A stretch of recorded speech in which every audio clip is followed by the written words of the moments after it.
Copies of this. I'm loud. Sorry. I have copies of this because it's got the cartoon. I got some cartoons in there. So Emily Gibbon, who's our director of Christian Formation, has just joined us this summer, and I are going to be teaching a class over the next 3 weeks about giving faith to our children or to our grandchildren. One of the things that the Bible is very clear about is that God has no grandchildren, only children. And so in every generation, we have to pass on the faith to our children or our grandchildren so that they can have a living faith. And it's one of the great challenges, I think, of life. I think parenting, we have 3 sons who are all grown, not in jail, all making a living now, which is really a nice change. But one of the things that we all have to struggle with is that how do we raise our kids, and how do we raise our kids so that they have faith? Because it's a funny thing. We can't. It's not like learning math, where if you go over it over and over again, you will pick up the math usually. Although when I got to calculus, that didn't help me. But there's something about faith that's a little mysterious. One is we have the promise that God is with us while we're trying to imbue faith in our children. But the other challenge is that the Holy Spirit comes when it will. And all our best efforts don't necessarily mean that our kids are going to have some great faith as we have. But that doesn't mean we can't try. Like everything else, we've got to put forth our best efforts as we promise when we're baptizing as individuals, as parents, and as a community, to help them grow into the full stature of Christ, to help them have a relationship with God and live their lives in a way that is merciful and loving and open and kind and all those things that we think of as Jesus. So many of us struggle with this because we might have our own doubts about God, our own doubts about the faith. And so what is it that we are passing on? Certainly we can pass on doubts, because that's one of our favorite first disciples has a moniker, Doubting Thomas, and he's right there with Jesus all the way through. So doubt's not the issue. So we can share our doubts. We can struggle with them as we do with all the things we try as a parent or what we pass down as a grandparent, with the pieces that we know and the pieces that we're struggling with.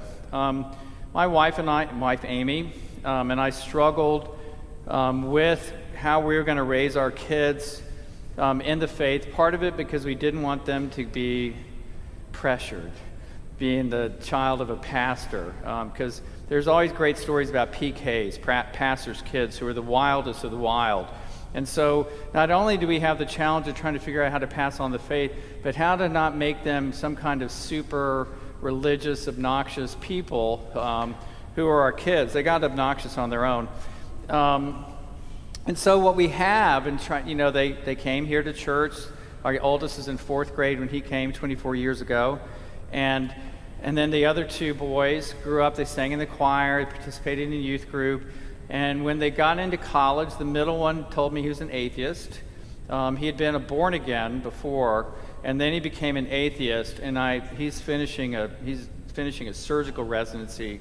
And I think as he's been able to see the wonder of the human body, that he's a CEO now, Christmas, Easter only. But he is a CEO, and he's asking good questions, and they all say their prayers. They're not perfect Christians, but you may see him on Christmas and Easter from time to time. And so one of the gifts of raising your kids is you're not alone. There's other people. Claire Rozier and a guy named Bob Gallagher sang with them in the choir. They were Sunday school teachers, youth ministers. Sometimes the other clergy helped our kids and can help your kids. But we have this whole community that's helped raising people up. And when we open the way for our kids, then God comes in. That's the wonder of it all. When we teach them some practices, when we bring them, even bringing them to church, then God enters in, which is all we can ask for God to do that we're not alone. So the first thing I would say about raising children with faith is you have to have some practices. One of my many heresies, one is that the spiritual life follows the physical life. So when we bring them to church physically, then there's a spiritual opportunity. When we say grace out loud at meals, then they learn ways to give thanks for what they've been given. When we find our Bibles and dust it off and maybe read some, they see that. As you all know who've been parenting at all, that our kids don't always listen to what we say, but they're watching what we do. So when you come to church, they're going to say, church is important. When you all say your prayers or talk about God, they're going to see that, and they're going to try to mimic that as they do everything else. And so today and for the next 2 Sundays, we're going to talk about some of the practices we can all take up for ourselves, but also for our children. I always think of that silly thing in the plane about putting, if the oxygen masks fall down, put it on your face first and then on your child's face. Or as Jim Gaffigan says, pick your favorite child if you have more than 2. But so we have to pay attention to our own spiritual lives, and that first and foremost will inform our kids. So as we raise our kids, we need to be raising ourselves or paying attention ourselves to how our faith life is going. So in the early 90s, my older brother James told me that he wasn't taking his kids to church, and he wasn't going to push faith on them. He was going to let them decide for themselves. And we're brothers, and so maybe we're a little rough on each other. And I said, so does that mean you're not sending them to school to learn math and English and how to write? And he said something that I can't repeat. And I said, look, it's the same thing. If you don't give them anything, then how can they possibly, refute or grab hold of something? And so sometime in the next year, they quietly started going to the Lutheran church that they were a part of. And what happened with his daughters is that they started having some faith. They started, in a sense, pushing my brother and his wife to be a little bit more interested in what was going on in their Christian lives. So one of the things that we do is that we practice, and then we have God involved. And one piece of good news I think I would tell you, and you know this in your own life, is that we come to faith at different times. So you may be raising your kids up or trying to reach over, a child and their spouse to help them in the faith, but people come to faith at different times because the Spirit blows where it will. And at different times we need to give our kids different gifts. So one of the things that's in the written piece that you'll see are some stages of development and how you might practice or imbue your kids with different practices at different ages. And I won't go through them. I'm just going to briefly say, like infants from birth to age 2, it's all dependent on you. Developmentally, they don't really have anything where they can make a decision. But then as you get up to grades 3 through 5, they hear little things like God loves them, God cares for them. One of the things that we'll talk about in the next couple of weeks is you might get a children's Bible and insert it there with Curious George or whatever else you're reading. But just use brief Bible stories. And as the kids get older, up to grades 3 and then 6, coming to church becomes important. Applying their faith becomes something they can begin to do. They start getting a sense that they are spiritual as well as physical beings, and that Jesus then becomes a teacher and a friend in their lives. And as they get older, that searching faith begins. And this is probably the biggest challenge because we can't see God, right? And kids, especially when they get to like middle school, they go back to being kind of tangible things. They're fundamentalist about what you say to them. They start seeing your hypocrisy, for instance. And so they'll start pushing back, but it's also a time where you can continue just to stay with them in their faith and continue. As I told our kids, don't get dumb. So you're rejecting something, that doesn't mean that you should reject it all. Pay attention, read your Bible, say your prayers, and of course they had to come to church. Steve.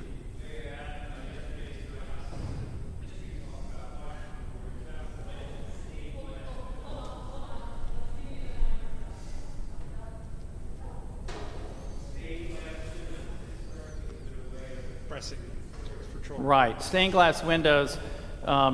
has been a way to express to children. When people couldn't read, that was the way that we expressed the faith. And so there are lots of ways to do that developmentally with kids, whether it's a children's Bible or appropriate movies or cartoons. One of my favorite was Veggie Tales, which is like Monty Python meets the Bible. And they're very fun and clever for kids, and they tell the story. So what you're trying to do when they're younger is just get the stories in there. And as they get older, the stories get older too, right? Noah's Flood's a really cute story about the animals going in 2 by 2, and for little kids it's great. As you get older as an adult, oh, God wiped out everything? What kind of God is this? So you have to have a different conversation as they get older, but putting the stories in starts to lay the groundwork. And again, I say that actions speak louder than words. I was doing some research years ago about preaching, and a couple of articles I came across said that 65% of people's ability to hear you preach has nothing to do with the words that you're saying. It has to do I know her? Do I like the way she looks? Do I love the sound of his voice?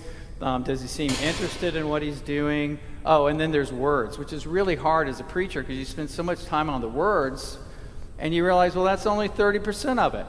Same thing with our kids. If you walk around taking the Lord's name in vain, then that becomes okay. If you say grace at meals, then that becomes what the norm is. They see you. They see the actions that speak so much louder than our words.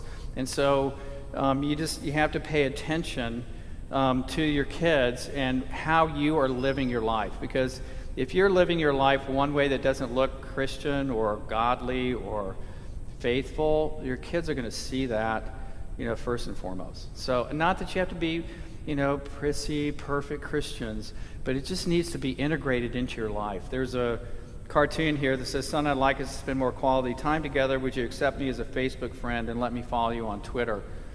You got to spend time with your kids. I mean, that's the basic piece of parenting that we all need to wrestle with, and we see it especially in the quantity of time. I know that people like to talk about quality time with people or with our kids, but they don't see the quality time unless they have the quantity. I mean, if any of you have had little kids wandering around the house and or they're doing their homework and you're in there making dinner, sometimes they'll just walk in and see, oh, mom's still here, or dad's here, and they go back to what they were doing. So that quantity time is very important for us. So it is the quantity of our Christian life is important. That how we spend Sundays, how we spend time during the week. Are we only doing that hour and 10 minutes with God on Sunday, or is there something else going on over the course of the week where our kids see us living our faith in some way? So I feel like I'm repeating myself, but the issue is, okay, so now I'm trying to live a Christian life, and my kids start asking me questions. I don't know is a perfectly good answer. Let's see. I mean, as Maurice calls it, anti-Google. You can go on Google and look at some of the answers that might then be a discussion. As our kids got into grade school and middle school, I tricked them during Grace. We'd have seasons where we would all go around and say what we're thankful for. That everyone at the table had to say what they're thankful for.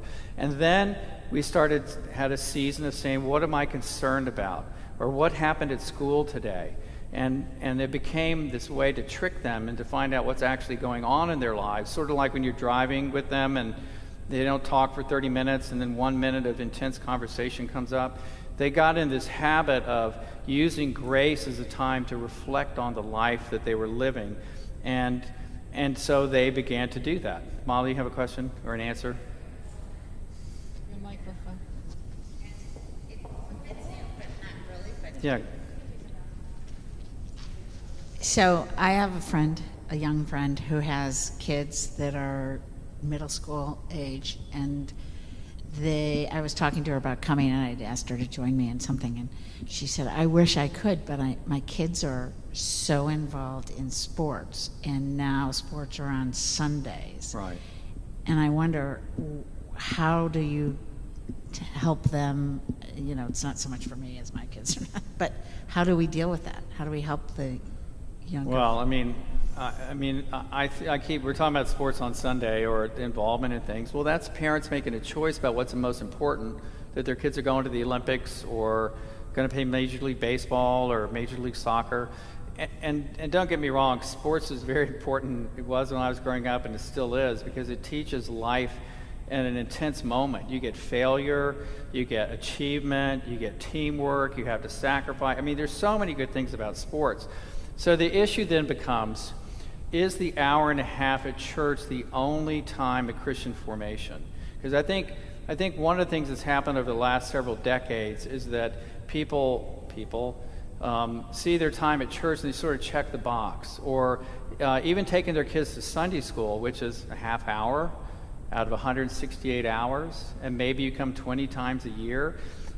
It's one of the things that we all need to get back in the habit of, is having some God time every day, because at least formation for little kids, it's not going to happen in a half hour, 20 Sundays a year. It's going to happen by what parents and grandparents do over the course of the week. And the same for us. I mean, if church is the only time we're thinking about God, our faith is probably going to be pretty small. We're not going to notice God involved in our day-to-day lives. And so I think the way to get around sports, and we're doing everything we can to figure it out, and looking how other denominations are doing that, and talking to other ministers about, do we fight this? I think the battle's lost in some ways. But the battle's never lost when we have time, when we pay attention to God during the week and help our kids have some God time during the week. It's the same with sports, right? I mean, no one just shows up for the games unless you're little or unless you're old. I know when my wife Amy was in her 50s playing soccer, that she eventually got to a league where they just showed up and played, but before she had to go to practice to be able to play. So the same way that we practice our faith at other times during the week. For many, I was thinking about saying, I don't know, I'm not sure, let's try to find the answer together. We had about a 3 or 4 year ongoing conversation about how God could have been, who was God before the creation started? I mean, we also were talking about why some pickles have stems on them and some don't. And so it just became kind of an ongoing conversation that we had that has no real answer. I mean, I know theologians, philosophers can give some answer to it, but it's something that I just took as, well, God has always been, and then the creation started, and that then helped us just to have conversation about new information, wondering about stuff, that's okay, especially as our kids get to high school and beyond, where there's less black and white thinking. It's got a few more shades of gray to it, or a few different colors. And it's important to remember that our faith is not about facts and figures. I mean, there's stuff to know. I mean, Maurice's sermon was great today about, at the very bedrock, there's this trumpet in the darkness that we are not about death. We're about life. And then if we are about life, then how do we live? If death's not going to be our end, it's a pretty good promise of the Christian faith. And so, there's a fact that's helpful, but then it raises all kinds of shades of meaning as to how we're going to live our lives. Emily? Is that if a child's asking a question, it's because they've already been spinning it in their mind, and they might already have something that they want to share. And so sometimes it's really great to just say, well, tell me what you think, before you even enter in to say what you might think, because we don't want to color their perception thinking that they have to think what we think. They may have already had this really beautiful theological understanding that could then maybe as adults grow and help us understand the divine more. So I think the invitation is to say, I don't know, what do you think? Yeah, what do you think? Yeah, even if you do have some strong opinions. And I think then we also need to be aware that, there is a holy wondering around God. And that we actually, in all the other places in our parenthood, we want to give certainty. But there's something really beautiful about saying, gosh, I don't know, but God's love must be so big that I can't even imagine. I think it's the opposite with our nurturing faith. Sometimes it's helpful to be less certain because it makes space for what could be. Yeah.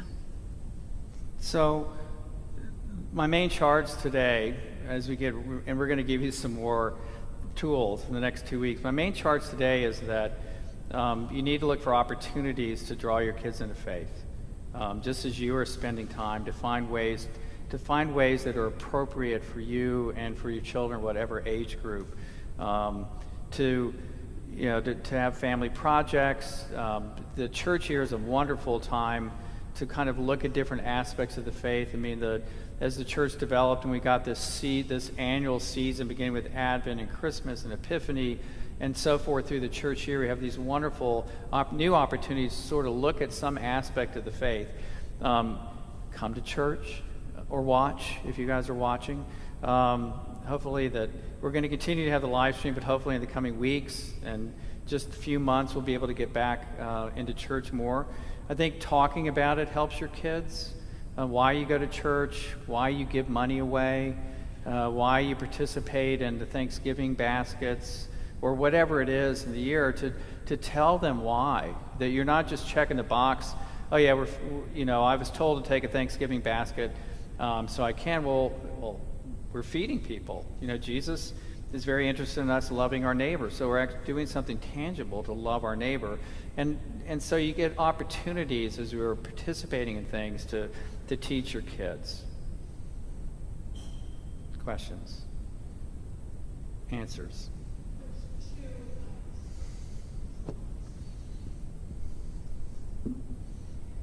Okay. Or moments where you felt really good about nurturing faith in your home, because sometimes those can be helpful to other people. Yeah.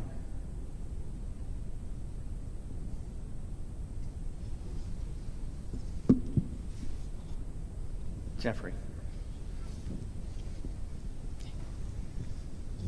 I will. I'll talk from the perspective of the son of the child, right? So I don't have any kids, so I really can't talk about that. But you're talking about the practices, and in preparation for the EFM class on Monday night, I have to do a spiritual autobiography, and I was thinking about my life in phases, and one of the phases is the foundation. And my grandparents, my mother, took me to church.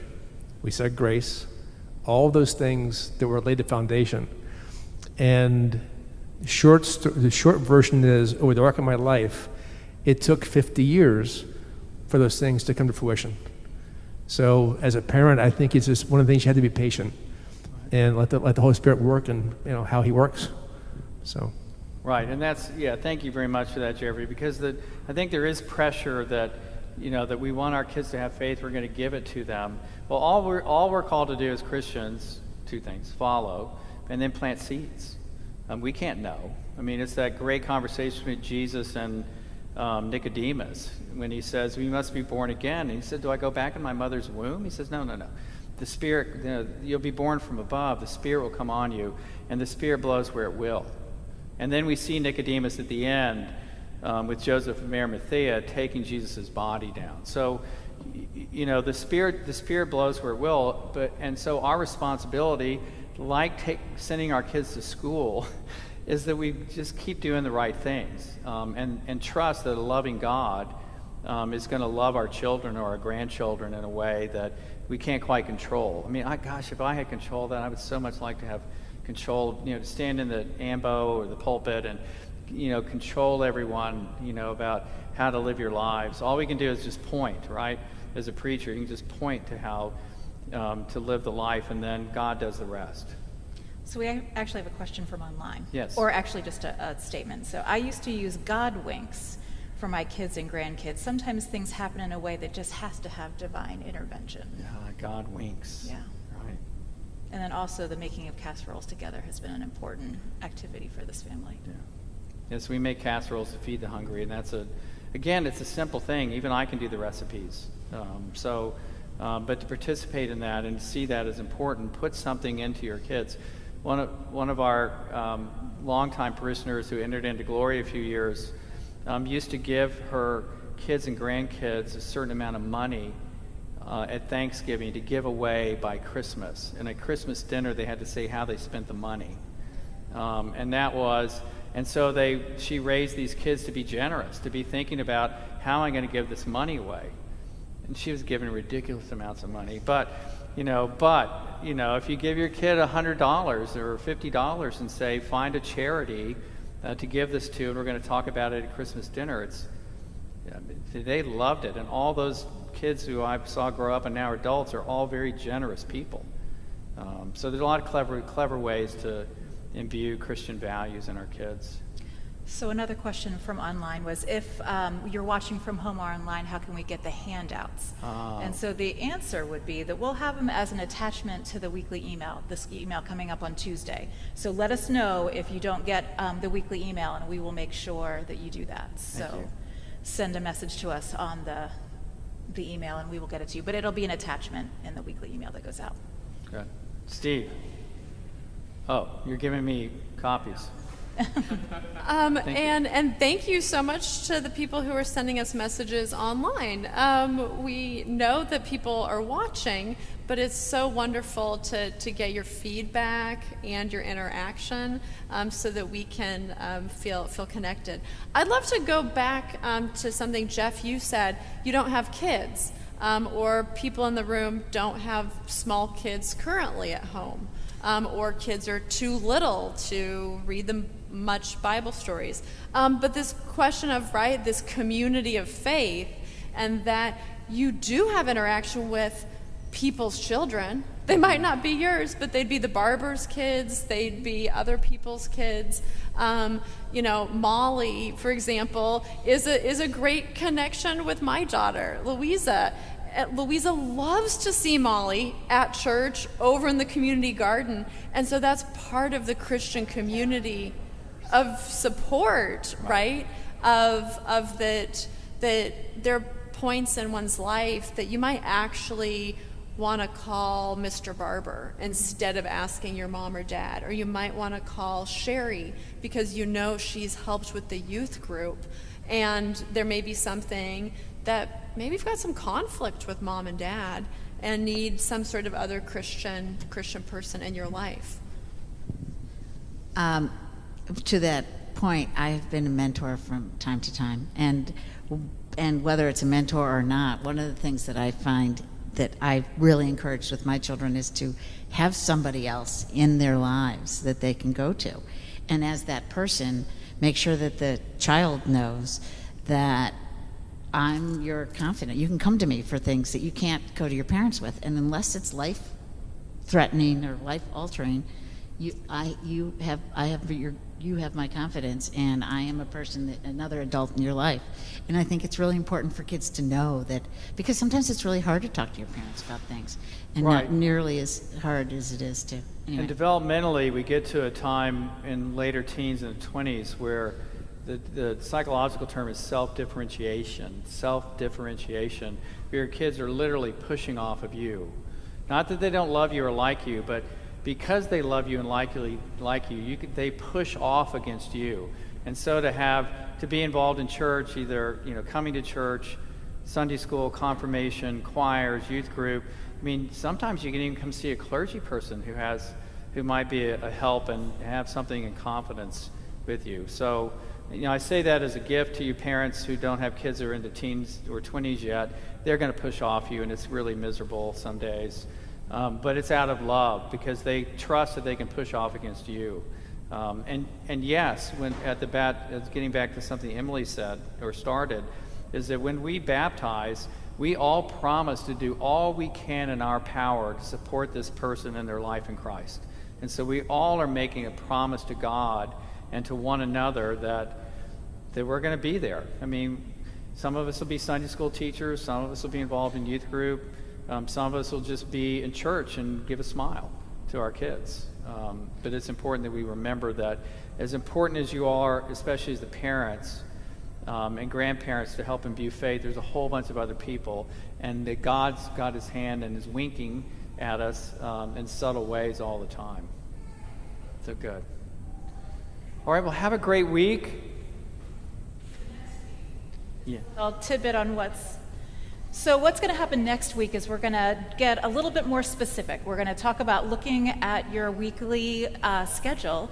And this is not even if you have kids at home. This is just thinking about your own life, to look around and see working with what you already do, how can you just put a layer of faith over the actions and the activities that you already do so that it's not like you have to do all of these brand new things, but just to really actually integrate your life? So what does that mean for you as an adult? What does that mean if you are just a couple at home and there aren't children at home? What does it mean to be doing that with your children? So a lot of very practical tips and stuff next week. I'm looking forward to it. Good. Fly, eagles, fly.